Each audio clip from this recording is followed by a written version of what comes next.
retrouve aujourd'hui pour une nouvelle vidéo. Il va s'agir de mon bilan du mois de février.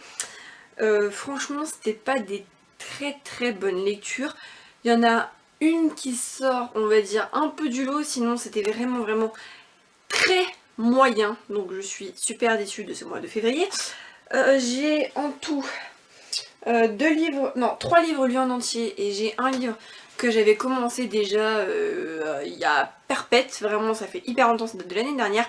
Donc on commence tout de suite. J'ai lu ce mois-ci un livre paru chez la maison d'édition La Boîte à Pandore, qui est un service presse pour ma part. J'ai lu Superglue pour cœur brisé de Julie Gred, dans la catégorie témoignages et documents. Là, c'est l'histoire d'une fille qui vient de se faire plaquer et un beau soir, elle va voir une sorte de nanaspect avec une tablette rose entre les mains qui va lui montrer différentes situations amoureuses dont des ruptures. Et en fait, ça va être une sorte de voyage dans le temps. C'était sympa. En fait, dans ce livre, chaque chapitre représente en fait une histoire amoureuse. Et on retrouve parmi ces histoires amoureuses l'histoire de, par exemple, Edward et Bella dans Twilight. On retrouve Roméo et Juliette, raconté avec beaucoup d'humour. L'auteur Julie Gred a le don de mettre beaucoup d'humour dans ses livres. Après, pour ma part, j'étais super bien dans le contexte Superglue pour cœur brisé, à lire quand on vient de se faire plaquer, n'est-ce pas? Je trouve pas ce livre forcément pour les gens qui viennent de se faire plaquer, parce que moi personnellement quand je me fais plaquer j'ai pas envie de lire d'histoires d'amour. Si ça finit mal, si ça finit bien, je m'en tape. J'ai tout simplement pas envie de lire d'histoires d'amour, donc après voilà, si les goûts et les couleurs, n'est-ce pas? Après je trouve que même si c'est raconté avec beaucoup d'humour, c'était sympa, mais voilà, c'était pas extraordinaire. J'ai bien aimé me replonger dans les histoires du genre Twilight, Roméo et Juliette, etc. De la maison hantée de Disney, je sais pas si vous voyez de laquelle je veux dire, enfin remarque il n'y en a qu'une maison hantée à Disney je crois. Et en fait le fantôme s'appelle Mélanie, si je me souviens bien, et du coup Mélanie, voilà, Mélanie, entre Mélanie on peut se comprendre. Par contre l'histoire du coup du château hanté de Disney m'a beaucoup plu, et ça m'a permis voilà, d'apprendre au final ce que cette maison hantée faisait là exactement. Et du coup c'est vrai que cette histoire je l'ai beaucoup aimée. C'est des histoires en fait qu'on peut lire séparément. Donc si vous n'aimez pas forcément une histoire amoureuse, vous pouvez la zapper, c'est ce qui est bien aussi. C'est pas mal, ça m'a bien diverti pour le coup. Et si vous souhaitez acheter ce livre, il est au prix de 13,90 €. Ensuite, un livre que j'avais commencé donc l'année dernière et que je viens de voir est en très mauvais état avec la tranche pétée, mais bon ces livres on peut pas les lire sans péter la tranche, c'est vraiment une horreur.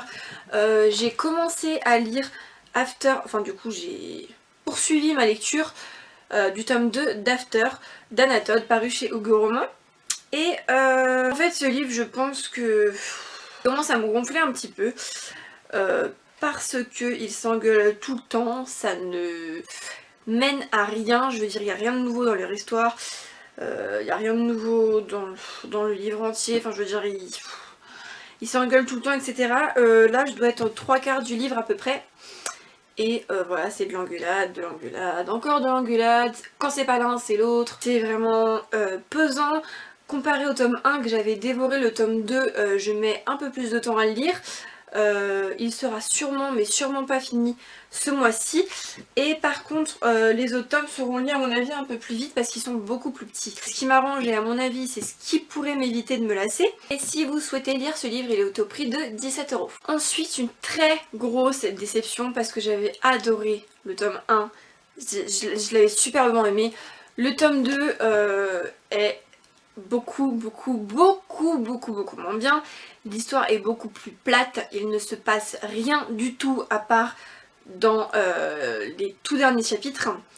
Et comme on dit, hein, on ne doit pas juger un livre sur sa couverture. La couverture de ce tome 2 est splendide, mais le contenu n'y est pas. C'est le tome 2 de The Book of Ivy, qui est The Revolution of Ivy de Amy Angel, paru chez Lumen au prix de 15 €. Regardez-moi cette couverture superbement digne.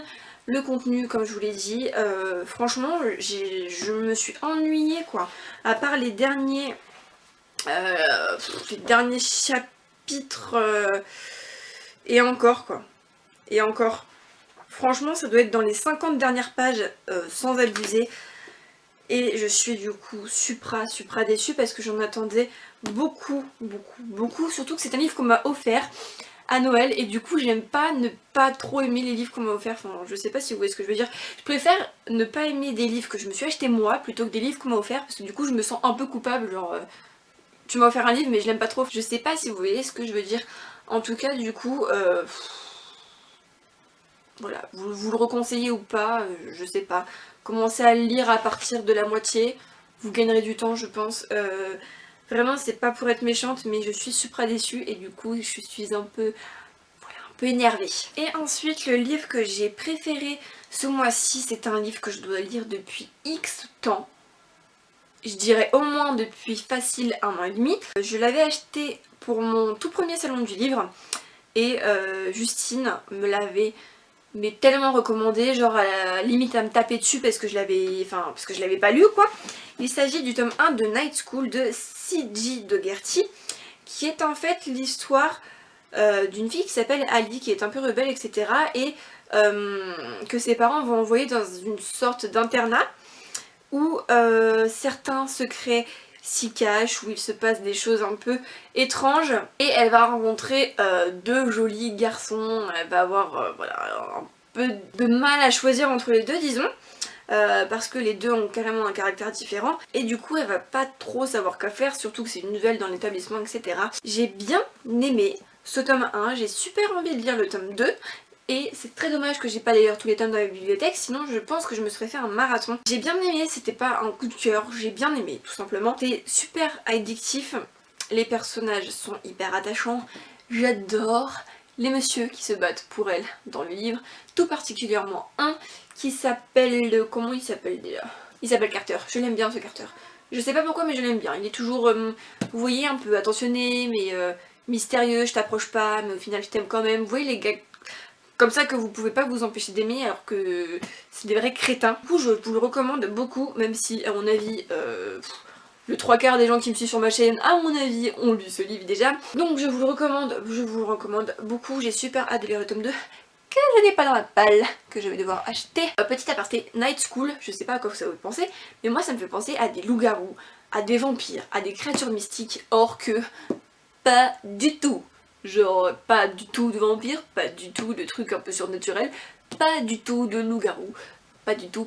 Pourtant on pourrait croire en cette fille un peu, voilà, aux cheveux rouges, une couverture toute sombre, tout on pourrait croire, mais non, ce n'est pas le cas. Dites-moi surtout si vous l'avez aimé et si vous avez lu la suite, parce que moi j'ai très hâte de le commencer. Un peu un gros pavé, il fait 450 pages, mais il en vaut le coup et je ne me le répéterai jamais assez, j'ai super envie de lire le tome 2. Donc voilà, ce sera tout pour cette vidéo, j'espère qu'elle vous aura plu. Surtout n'hésitez pas à me dire les livres que vous avez lus ou que vous voulez et on se retrouve pour une prochaine. Bye.